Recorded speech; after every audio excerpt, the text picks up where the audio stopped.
Start. Okay, we're done. Yeah.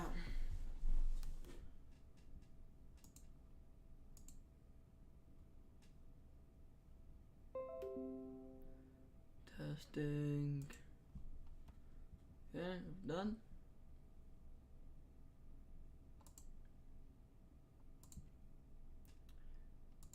Wrong one. There.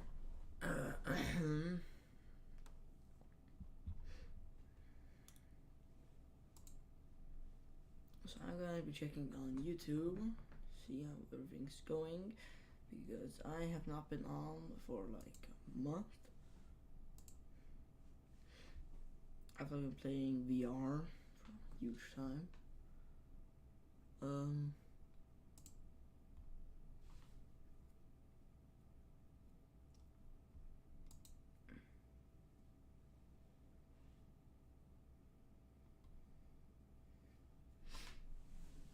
Okay.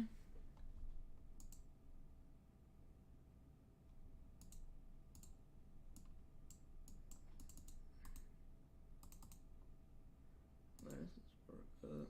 Live chat. Okay, done.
I don't know if that's typed correctly, okay?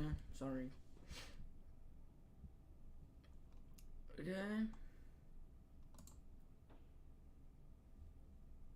I'm looking at my own stream here. My life sucks. Okay, what's on?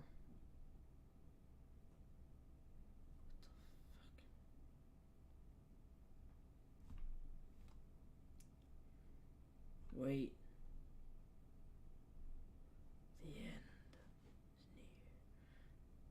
The end is near. The end's here.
Okay, okay. That was a bit interruption. Jesus, our dog. Our new member. That was my door, okay?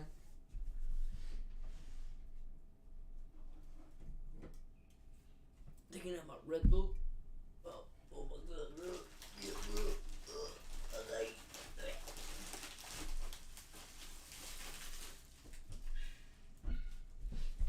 And some caramel. If you can't eat caramel, you're sorry. I'm sorry.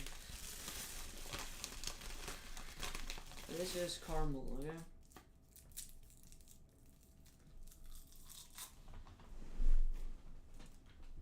If you want a quick way to get caramel out with plastic wrapping, just open it, push your teeth on the end, and just take the plastic out. It works. I use it every time, man.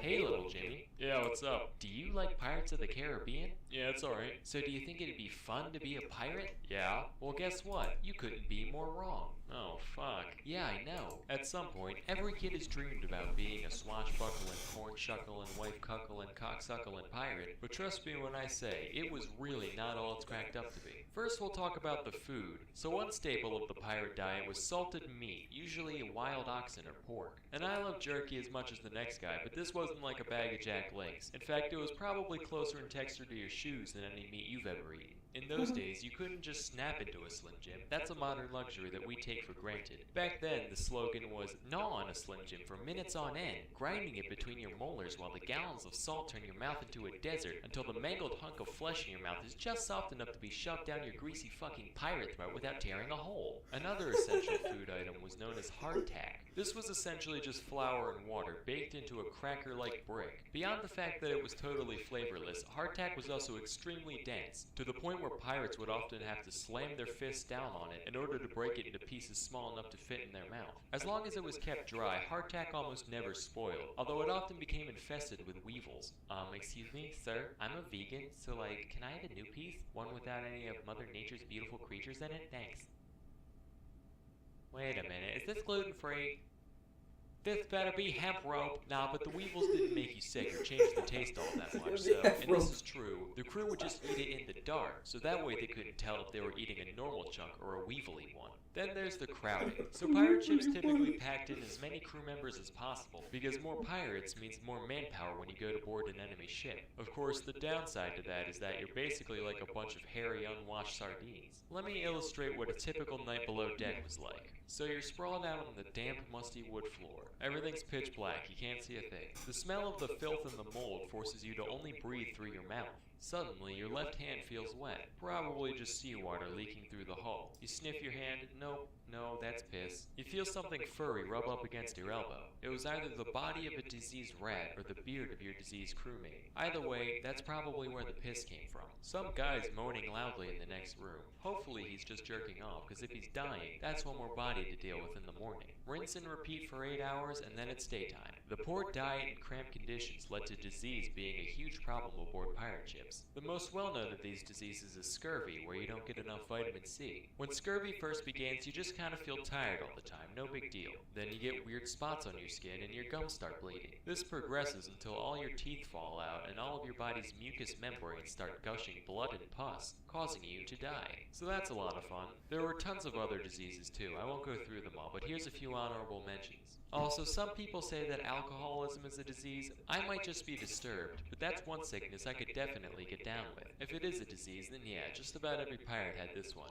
If anything, though, I'd call that one of the few upsides of pirate life. Finally, there's the combat. So you've gone through all these disgusting, horrible living conditions, but at least you can enjoy the thrill of battle, right? Swinging from rope to rope, sword in your mouth, long, intense saber duels, that kind of thing. But that's typically not how it went down. For one thing, when pirates boarded a ship, 9 times out of 10, they'd just surrender immediately. Because what are a bunch of well-groomed merchants gonna do against a horde of disgusting barbarians? If the defending ship did decide to fight back though, the resulting brawl wouldn't be anything like the movies. It'd be way worse, like immediate R rating. Because pirates rely a lot on brutality, both because they don't have much real training, and because it scares the shit out of people. If you were a deckhand on an invaded ship and you were stupid enough to fight back, you wouldn't be dancing around doing flips and shit. None of that. Instead, they'd probably shoot you in the stomach with a flintlock pistol, kick you to the ground, chop off your shoulder blade with a hand axe, gouge out your eyes with a marlin spike, wind your intestines around the prow, and then toss your twitching body overboard. And that's only a slight exaggeration.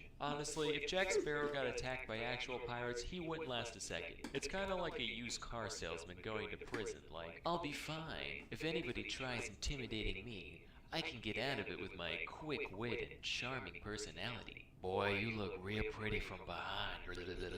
Oh wow, I'm boned. So yeah, in short, if you were thinking about pulling a Captain Phillips anytime soon, I'd advise against it. That's all for today. Till next time, I'm Sam Manella, and thank you for watching. Samnella, love you.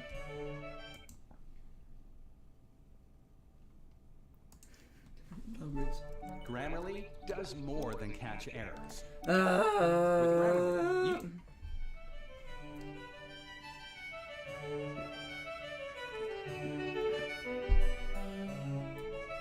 Hey kids, let me talk to you about dog breeding. Nowadays, dogs are mostly around just to be a cute companion, right? So breeding has gone from functionality to cuteness. And that's fine, as long as it stays within the bounds of nature. But that's not enough for today's breeder. So, how do you make a dog cuter? Apparently, by giving it disgusting genetic deformities. And so chances cute. are, you, the listener, agree with that. You just don't know you do. Let me show you what I mean. See this? This is a relatively normal dog. Notice the snout, the eyes, the shape of the head, not too far gone from the wolves that today's dogs come from.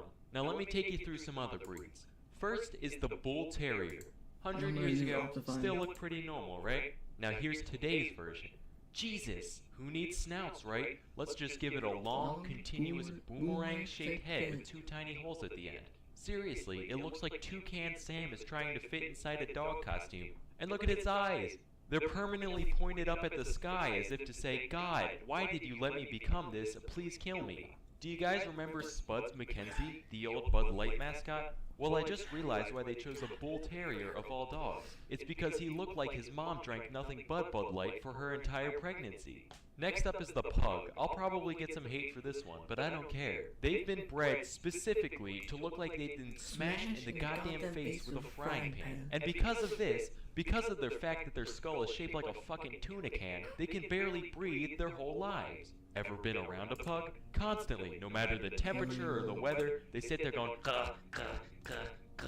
And people think this shit is cute. If my baby came out with a flat nose, hair lip, cylindrical head, and no neck going, I'd be like, Jesus fuck, put it back in. It's clearly not done yet. Next is the Dachshund. Now there is no excuse for this one. The head's fine, right? But the body, good God. It's got a torso shaped like a goddamn doorstop with those pointless legs just kind of stapled on. Now it's been a little while since I reminded you what a normal dog looks like, so here. Now let me go into Photoshop real quick and do all the changes necessary to make this dog look like a Dachshund. Look at that.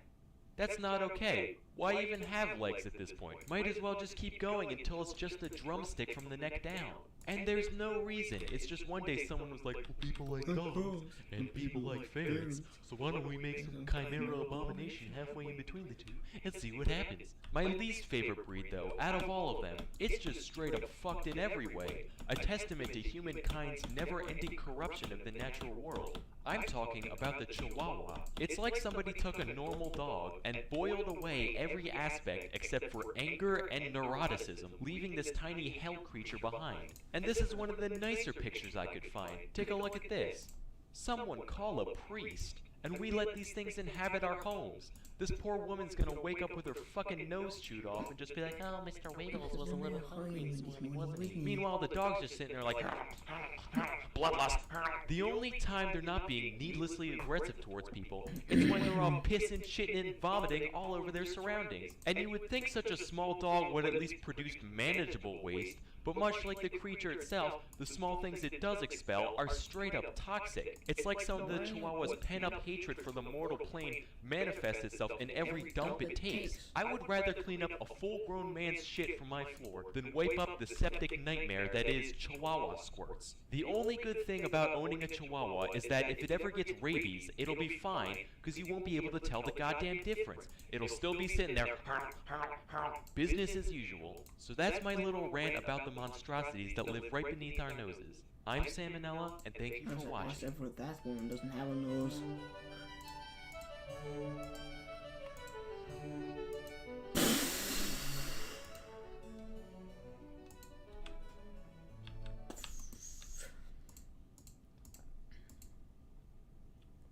Sweeping edge, okay. Prop, okay, and then just for protection on the fucking shovel. Efficiency, okay, more. Hey kids, when living things evolve, it's almost always for the better. After all, the reason genes get passed down is because of the fact that they help the organism survive. Occasionally, though, adaptations that might help an animal in general can become huge drawbacks in other ways. Today, we're going to talk about some inherited traits that can end up screwing certain animals over if they're not careful. First is sloths. So, evolutionarily, life has found two distinct methods to handling survival on land. You got the plants and the fungi who just kind of hang out, and then you got the animals who actually, do things. The sloth is the one member of the animal kingdom who was brave enough to say, alright, I made the wrong choice here. This whole mobility thing, way overrated. So you know what, fuck it, I'm changing teams. The sloth's sedentary lifestyle is made possible by the fact that the creature has the metabolism of the average college kid, sleeping 16 hours a day and only crapping like once a week. However, while this lifestyle is easily sustained on a diet of Hot Pockets and alcohol, it doesn't work as well when you eat nothing but leaves, which provide very little energy relative to volume. Because of this, you can have sloths who straight up kick the bucket just from being too full. Their sad, slow sloth stomachs spend so much energy over so much time trying to digest the matter, that by the time they're able to start absorbing energy, they've already fallen out of the tree dead from exhaustion. I learned about this next thing from my Uncle Harvey back when I was 8. He said to me, "Hey Sammy, did you know sharks die if they stop swimming?" At first I was skeptical, because this was the same man that told me that the squirrel on the road was just taking a nap. Several firm prods with a stick proved to me otherwise, so by this point in time, I figured Uncle Harvey just had a generally poor grasp on the concept of death. Apparently though, he was right about the first thing. Some species of sharks, such as great whites and whale sharks, need to constantly move forward in order to push new water into their mouths and through their gills so that they don't suffocate. It's kind of like when you were a kid and you had to keep running to keep the kite in the air, only instead of a kite, it's your respiratory system, and instead of the kite falling down, you would choke to death on your own deflated organs. Anyway, this method of breathing is known as ram ventilation. Following this logic, one would think that rams would then breathe through something called shark ventilation, but no, apparently they just breathe like everybody else. Next we have ferrets. So in some cultures, ferrets are referred to as polecats, and there are two main theories as to why that is. Some biologists believe that the name is based on the fact that ferrets are an evolutionary hybrid of the pole and the cat, as evidenced by their shape and features. However, others believe that the name is actually an outdated piece of Nazi propaganda, designed to show that Polish people are so dumb they don't know what a cat looks like. Nah, I'm just fucking with you guys. They're actually called polecats because of the old French word pole, meaning chicken, which comes from the fact that these guys would always break into farmers' hen houses back in the day. Back to the matter at hand though, there is one critical difference between ferrets and cats. When a cat eats some weird household item, it can always just vomit or crap it out, problem solved. However, things get a little more complicated when your intestines are the size of shoelaces and your body is shaped like a sideways question mark. In fact, ferrets are probably the easiest to clog animals in the world. They can get blocked up and potentially die just from a few of its own hairs or a cherry pit or something getting lodged in their intestines. And it takes more than just a pipe cleaner to fix that kind of issue. Most ferret parents have to take their pet to the hospital in the event of a blockage, in order to have the obstruction removed through surgery. So unless you want to pay thousands of dollars in vet bills, make sure to keep an eye on your ferret so it doesn't end up killing itself on something random. How it feels to chew 5-gum. Help, I can't shit no more! 5-gum. Stimulate your ferrets. Anyway, that's all for today. Till next time, I'm Salmonella, and thank you for watching.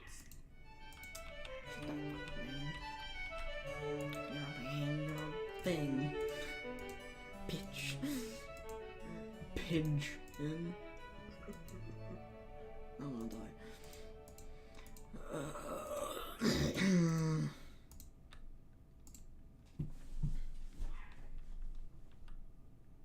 Okay, what's next? Hey, before we start, our varsity jackets with the Helper logo is only available for one more week. After that, the Helper logo is gone. So go get it while you can. That Helper design is only available when we do our charity events. We are trying to get rid of child poverty in our town, so be part of the help. Okay, that's it. Enjoy the video. Jay, Joe, Stephen, Hosa, and Daniel decided to apply to the SCP Foundation. Whoa, wait. Steven and I understand, because the class people are lifetime prison criminals. Why the hell is Hosa here? which we are not. We're Jay. just regular people. We're not criminals. Yeah, I just need to pay off my college bills, so I would take any job I can get, even if it's a threat to my life. Whatever the case is, we are now at the SCP Foundation interview process. The interviewer goes, "Next, please." That is not how interview goes. It's one of those like fast-paced Speed interviews. interviews. They don't care who they hire. Yeah, it's like speed dating. They're gonna die anyways, so. They just need bodies. No, that's not true, guys. We just want to give a chance for everybody. Yeah, everybody We have dies. amazing insurance, by the way. If you want to get that. Do you have dental? No. Welcome to the SCP Foundation interview process. My name is James. Now, do you guys have any previous experience working on a top secret organization that may lead to impending and inevitable doom? Well, a friend of mine told me his secret favorite flavor of ice cream is strawberry, not to tell anyone, and I kept that secret pretty well. Oh. Wait. I'm pretty good at hiding bodies and hiding it from the cops. Interesting. Do you have any close relatives that would question your disappearance? I'm a loner who lives in the middle of the woods. Great. Fantastic. Fantastic. My ex-girlfriend always contacts me every day. Steven, for the last time, she doesn't exist. No, she's totally real. She's in a different town. You don't know her. She moved away. Steven, what's her name? Baroni? Yeah, she's totally real. Her name is Emperor Palpatine. Alright, all of you guys are hired. You'll start working as a janitor in Really? Class Euclid facilities. You're gonna hire all of these Oh, people? God. Hell yeah, dude. We got a job, boys. So you guys are all hired. Yay! Yay! So what does this Yeah, job right. entail? Did you not listen to the man? We were hired to clean as a janitor. Right, but what are we cleaning? Are we cleaning like goop or like the remains of past employees? You know, things like that. I can't tell you until you sign this contract. No. No? No, Steven says no, he's not gonna sign your contract. What are you gonna do now, Daniel? Hosta, hold him down. I mean, he has all the right to refuse. No, he Not doesn't. in here. Oh, Not okay. in here. I want to seduce Steven with my incredibly good looks. Alright, you roll. Oh, you get a 20. Wow, critical success. Well, fuck. Okay, fine, man. I'll sign the contract. Great. Right. Time passes, and all of you have come in for the job. Good morning, Steven. Good morning, Joe. Good morning, Oh, good Jay. morning, Hosa. How are you guys doing? I'm doing fantastic. I had a lovely sleep, minus the screaming people. What the fuck? You guys go to a bus station, but a different bus comes along and picks you up. And the next thing you know, you arrive at this huge facility. It almost looks like a prison. Oh, geez. The person that hired you comes along and says, "Oh, hi guys, welcome." Hello. So there is 5 of you. The first job you'll be in charge of is cleaning SCP-173's cell. It's nothing huge, just make sure that if you want to blink, you let another person know that you have to blink, and then you blink, okay? Is this creepypasta? Wait, no. No, wait. this is a scary spaghetti. Listen, we're gonna go and do this job. Alright, Hosa, Are we all Steven, gonna die? Joe, Yes. I will clean the entire room for you. All you have to do is promise me to look at a very, very naked concrete block. Oh my god. You guys are taken into a room, and all you see is this weirdly shaped carved creature. What the heck is this? What? What is that? And surrounding it are all these feces and blood piled up next to each other. Do not take your eyes off that thing. I'm looking at it right now. I don't like its badonkadonk. James says, "Alright, I gotta go soon, but again, once I open this door, you guys are gonna go in, not break eye contact. By the way, before the actual game begins, I have to let you know each player has 3 lives, and I will kill you guys without hesitation. If even one of you comes alive out today, you all win." This is gonna be a Okay, bloodbath. guys, does anybody know, like, in the Doctor Who, the Weeping Angels? Yeah, I know Weeping Angels. That thing is that, Oh. except for a lot quicker and a lot more deadlier. Alright, Okay. so just keep on staring at it because although I'm disgusting, I'm weirdly intrigued. What happens if the lights go out? Lights flicker. Oh shit. Okay, I pulled Yeah. out a Wait, cell where- phone. Jay, hurry Where up. did the sculptor go? I am Oh, yeah, cleaning yeah. as fast as I can. There's dried up Guys? poop here. Yes. What do you want me to do? James comes back. How are you guys? Wait, where is it? What do you mean, where is it? Where is it? Where's what? Oh, suck a no. dick. Oh shit. I am Okay. going to turn on